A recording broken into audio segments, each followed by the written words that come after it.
अस्सलाम वालेकुम, welcome to Techno Trending. I am your instructor Tauheed Fatima. Last video में हमने पढ़ा था व्हाट इज़ नोटपैड, कि नोटपैड क्या होता है और किस तरीके से हम नोटपैड को अपने सिस्टम में ओपन करते हैं। उसकी थोड़ी सी डिटेल लेक्चर जो था हमने कंप्लीट किया था। तो आज हम पढ़ेंगे कि how to use file tab in notepad, किस तरीके से हम फाइल टैब को नोटपैड में ओपन कर सकते हैं और फाइल के ऑप्शन टैब के अंदर हमारे पास कौन कौन से ऑप्शंस हैं, तो उनको डिटेल में पढ़ेंगे। वीडियो स्टार्ट करने से पहले अगर आपने मेरा चैनल सब्सक्राइब नहीं किया तो सबसे पहले मेरे चैनल को सब्सक्राइब करें और साथ ही बेल आइकन को क्लिक करें ताकि मेरी हर नई वीडियो का नोटिफिकेशन सबसे पहले आप तक पहुँच सके। और मेरी वीडियो को एंड तक देखें। वीडियो अच्छी लगे तो वीडियो को लाइक करें, कमेंट करें और अपने दोस्तों के साथ शेयर करें। तो स्टार्ट करते हैं आज का लेक्चर। पहले हमें यहाँ पे हमारी सर्च बार में जाके नोटपैड को सर्च करना होगा। मैंने यहाँ पे नोटपैड को टाइप कर और नोटपैड को ओपन कर लिया। मेरे पास नोटपैड की स्क्रीन जो है यहाँ पे ओपन हो चुकी है। मैं इसे फुल स्क्रीन कर लेती हूँ और उसके बाद मेरे पास ये जो फाइल का जो टैब है, फाइल का जो बटन है, जब मैं इस पर क्लिक कर रही हूँ तो वो मुझे एक न्यू पॉपअप विंडो, एक न्यू विंडो ओपन करके दे रहा है। फाइल के ऑप्शंस डिस्प्ले करवा रहा है, फाइल के सब मेन्यूज़ डिस्प्ले करवा रहा है। अब इसके अंदर क्या चीज़ है कि हमारे पास सबसे पहला जो ऑप्शन है वो है न्यू।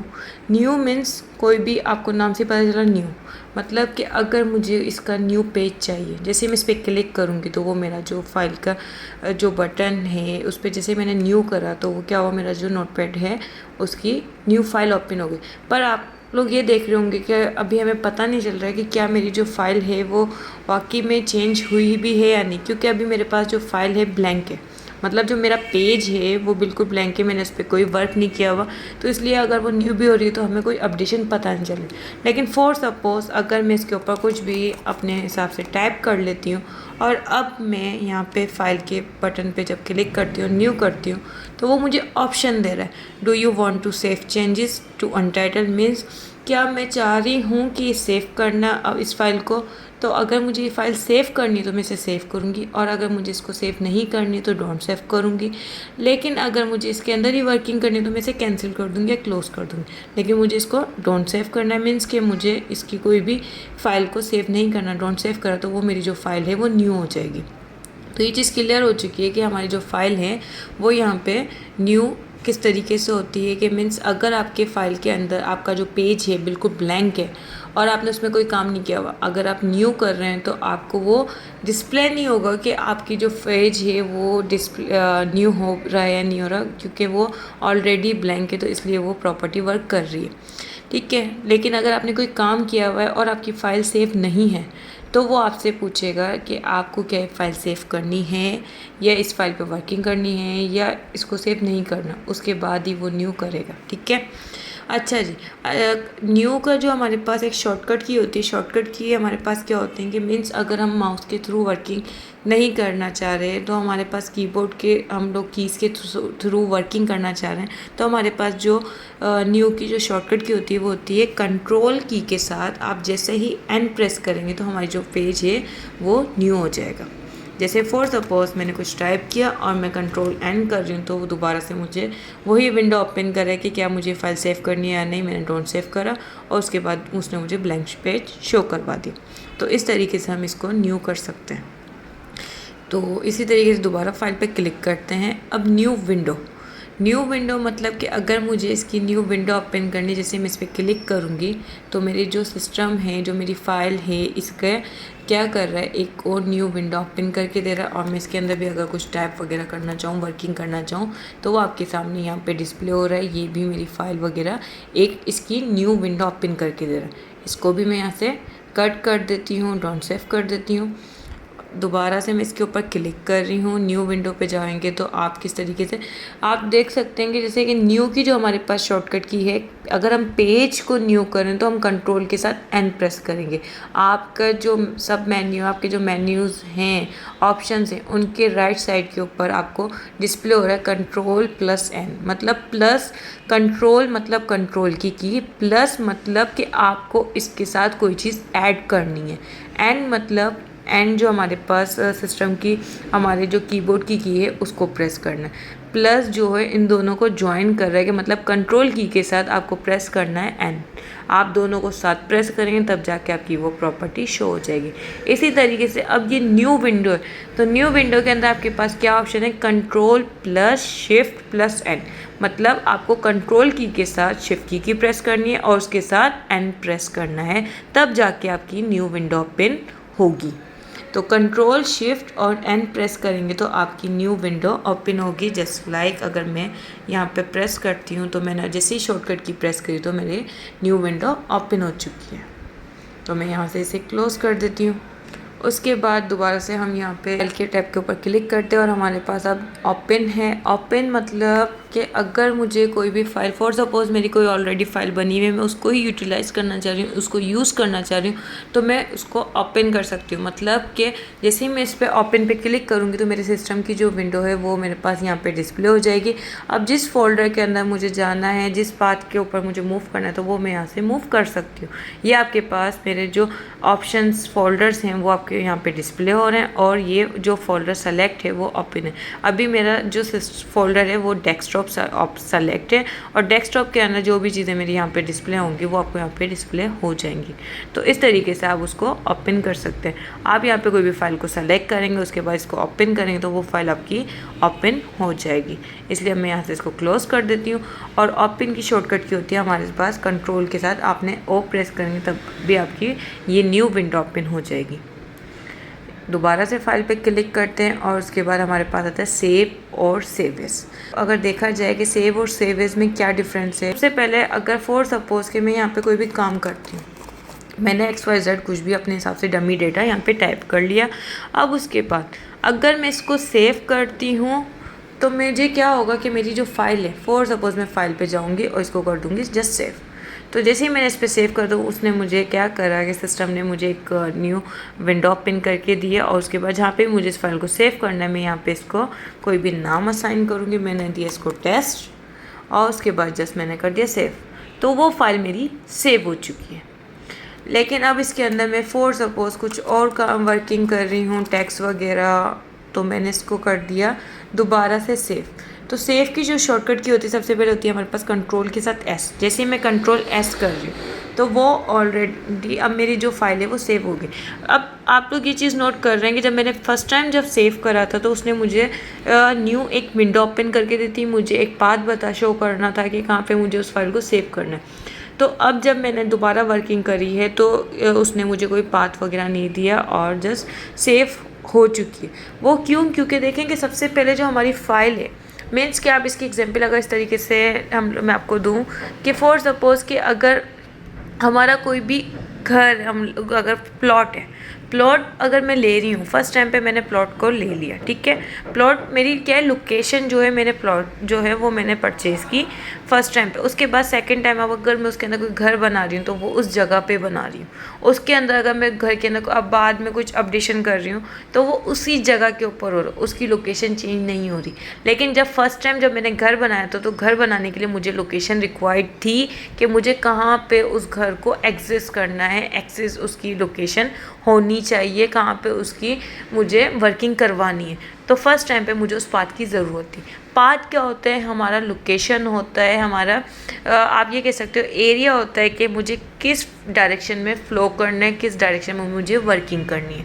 तो ये चीज़ आप लोगों को क्लियर हो चुकी है कि अगर मैं कभी कोई फ़ाइल क्रिएट करती हूँ, फर्स्ट टाइम मुझे वो फ़ाइल सेव करनी है, तो सेव करने के लिए वो मुझसे जो है पाथ पूछेगा कि मुझे ये फ़ाइल कहाँ पे सेव करनी है, किस डायरेक्शन में सेव करनी है, कौन सी डायरेक्टरी के अंदर इस फाइल को मुझे रखना है, कौन से फोल्डर में रखना है। उसके बाद अब जब भी हम उसके अंदर काम करेंगे और जब सेव करेंगे तो वो तो उस फाइल के अंदर डेफिनेटली अपडेट होती जाएगी। मीन्स वो जो फाइल है हमारी अपडेट होती जाएगी। उसके लिए फिर हमें लोकेशन की रिक्वायरमेंट की ज़रूरत नहीं होगी।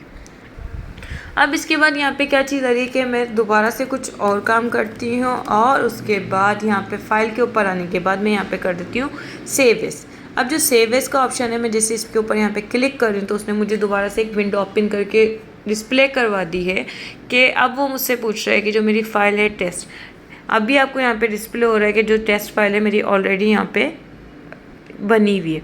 अब अगर मैं इसको इसी नाम के साथ सेव कर रही हूँ, इसी लोकेशन पे सेव कर रही हूँ, तो वो मुझसे पूछेगा कि test.txt ऑलरेडी एग्जिस्ट, मतलब कि ये फाइल आपकी ऑलरेडी एग्जिस्ट बनी हुई है। Do you want to replace it, मतलब कि ये फाइल मेरी बनी हुई है, क्या मैं इस फाइल को अभी जो मैंने काम किया उससे रिप्लेस करना चाहती हूँ। अगर मैं यस कर दूँगी तो क्या होगा, वो जो फाइल है, जो काम है, मेरी इस फाइल में ऐड हो जाएगा। लेकिन अगर मैं नो कर दूंगी तो क्या उसके बाद क्या होगा, मेरी जो फाइल है वो वहीं पे रह जाएगी। लेकिन अगर फॉर सपोज हम यहाँ पे टेस्ट के साथ इस फाइल को नाम दे देते हैं, हम कर देते हैं test1 और इसको सेव करते हैं, तो अब क्या हुआ, test1 और टेक्स्ट हमारी दो अलग अलग फाइल है। आपको मेरे जो डेस्कटॉप पेज के ऊपर आपको डिस्प्ले हो रहा होगा टेस्ट एंड test1, आपके पास test1 डिस्प्ले। अब मैं test1 को भी ओपन कर लिया, तो ये है मेरी टेस्ट फाइल और सेकंड फाइल जो थी मेरी test1। अब आप देख सकते हैं कि इसके अंदर मैंने जो काम करा था वो इस फाइल के अंदर वर्किंग है, लेकिन जो टेस्ट वाली फाइल है उसके अंदर वो जो लाइन है, थर्ड लाइन, वो ऐड नहीं है। क्यों? क्योंकि मैंने उसको रिप्लेस नहीं किया, उसको अपडेट नहीं किया, उस फाइल को एक न्यू फाइल बना के सेव कर दिया।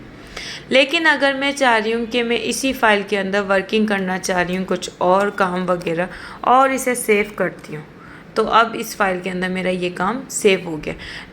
लेकिन अगर अब मैं चाह रही हूँ कि दोबारा से इसके अंदर कोई काम करना, और इसको मैं कर रही हूँ सेव एस, जैसे मैं सेव एस के ऊपर जा रही हूँ और इसको दोबारा से मैं सेव करती हूँ और मैं कर रही हूँ यस रिप्लेस इट, कि भाई इस फाइल को रिप्लेस कर दो। ओके, अब अगर मैं यहाँ पे आपको डिस्प्ले करवाऊँ टेस्ट फाइल को, तो फर्स्ट जब टाइम हमने ओपन करी थी फाइल, तो इसके अंदर 2 लाइन्स जो हमारी ऐड थी, लेकिन अब इसके अंदर जो हमने काम अपडेट करा, उसको रिप्लेस करा, तो वो काम इसके अंदर जाके ऐड हो गया। तो ये चीज़ आपको क्लियर हो चुकी है कि जब हम सेव एस करते हैं तो सेव एस का क्या काम होता है कि अगर आपको वो पास शो करवाता है कि अगर आपको न्यू फाइल उसकी क्रिएट करनी है तो आप उसको कहाँ पर आपको सेव करनी है, तो वो आप वहाँ पर रिप्लेस सेव कर सकते हो। लेकिन अगर मैं चाह रही हूँ कि ये फाइल मेरी इसी नाम से सेव एस हो, इसी जगह के ऊपर, तो मुझे इसका नाम चेंज करना होगा, जैसे मैंने test1 की। लेकिन अगर मैं चाह रही हूँ कि टेस्ट के नाम से ये फाइल क्रिएट हो, तो मुझे इसका पाथ चेंज करना पड़ेगा, क्योंकि एक वक्त में एक जगह पे एक ही नाम के 2 पर्सन नहीं हो सकते। जैसे कि फॉर सपोज कि इसकी एग्जांपल दी जाए, कि मैं आपको इस तरीके की एग्जांपल दूँगी। सेव एस का काम ऐसे है कि फॉर सपोज़ हमारे पास स्कूल के अंदर रोल नंबर्स असाइन करते हैं हम लोग स्टूडेंट को। अगर 1 रोल नंबर मैंने एक स्टूडेंट को असाइन कर चुकी हूँ, तो उसके बाद 1 रोल नंबर हमारा दोबारा असाइन नहीं होगा। क्यों? क्योंकि उस रोल नंबर पे ऑलरेडी एक स्टूडेंट इनरोल हो चुका है। लेकिन उस नंबर 1 के बाद ये है कि अगर मुझे 1 रोल नंबर ही असाइन करना उस स्टूडेंट को, तो मुझे उसकी क्लास चेंज करनी पड़ेगी या उसका सेक्शन चेंज करना पड़ेगा, तब ही मैं उसको रोल नंबर असाइन कर सकती हूँ। तो इस तरीके से हमारे सेव एस के अंदर डिफरेंस आप लोगों को क्लियर हो चुका होगा कि सेव और सेव एस में क्या डिफरेंस होता है। सेव होता है कि आपकी फ़ाइल जो होती है सिंपल सेव होती है।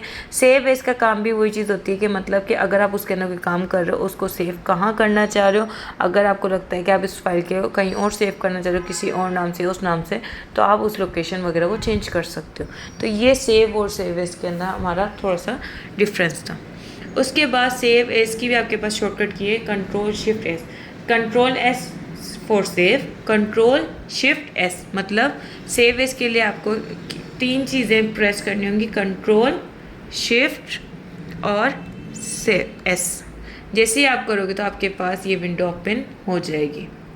तो इस तरीके से आप अपनी फ़ाइल को सेव कर सकते हो। अगर मैं इस फाइल को क्लोज़ करूँ और दोबारा आपको डिस्प्ले करवाऊँ, तो जो लास्ट एक्टिविटी हुई थी वो आपके पास यहाँ पे डिस्प्ले हो रही है।